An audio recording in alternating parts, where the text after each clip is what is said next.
Thank you. The member for Thornhill. Thank you very much, Speaker. And I rise today on behalf of the official opposition to pay tribute to those survivors honored by the Premier and by our province today.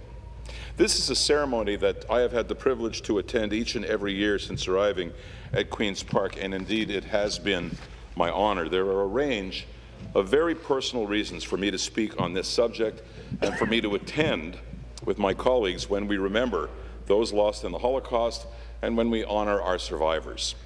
I have a middle name. It is Emil, pronounced in the German way.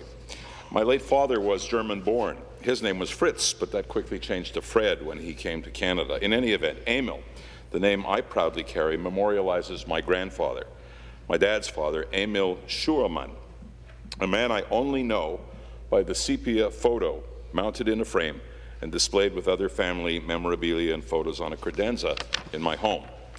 Emil Shurman and his wife, my grandmother Elfriede Shurman, died of starvation in a camp called Theresienstadt. Some years ago, I visited the Yad Va'Shem memorial in Israel. Many of you have done so. When you enter that dimly lit and very solemn area filled with ashes, you feel the breath leave your body. You cannot help it. And if you have a family history like my own, you cannot escape the question you ask only in your own mind: are my relatives here? And the answer, in a very real way, is yes, they are. Memorials are entirely about that. The 6 million Jews who died at the hands of the Nazis don't rest in neat graveyards with headstones where we can visit when the Spirit moves us.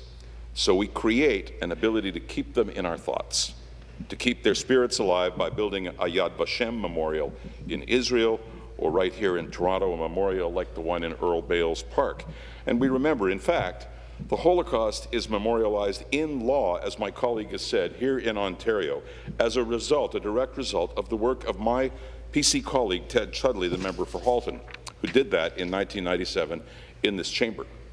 Today at Queen's Park, we have paid tribute to survivors, people who went through hell, eventually to arrive on our shores, to rebuild shattered dreams, to have families, to take up their professions, to build businesses, to make new lives.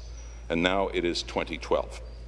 World War II ended 67 years ago.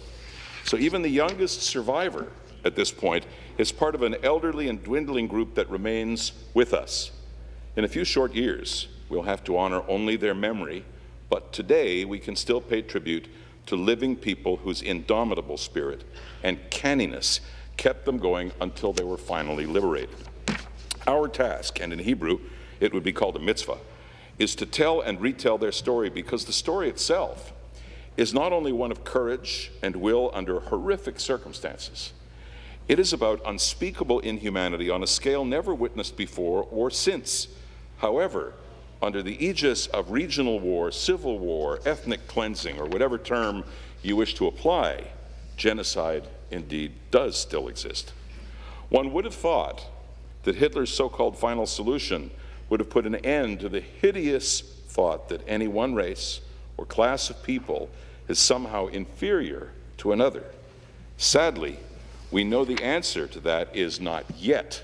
I use that term by way of reminding myself and each of you that not yet means someday we shall succeed.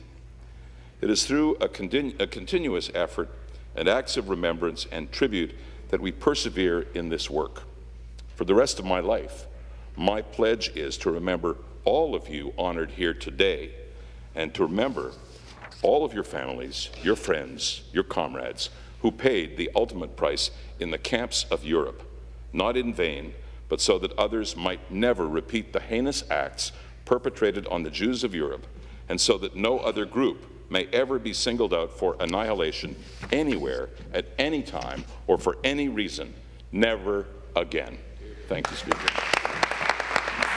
Thank you.